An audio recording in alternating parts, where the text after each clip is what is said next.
पुतली इंसान खिलौना हो गई।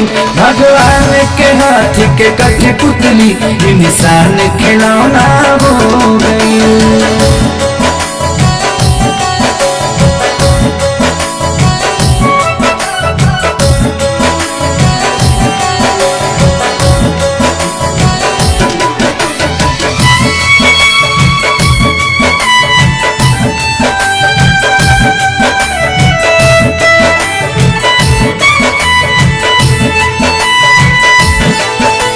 सब कर धन के ऐठल घर में बैठल बैठल मेट गईल। बड़का बड़का वीर भूपति के विपत्ति से जब भेंट भइल।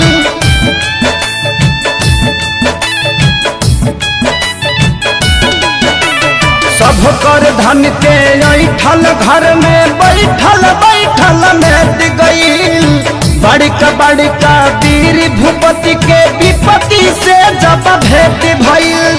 त्राजिमाम जगत में भइल जब काम घिनौना हो गइल। भगवान के हाथ के कठपुतली इंसान खिलौना हो गई। भगवान के हाथ के कठपुतली इंसान खिलौना हो गई।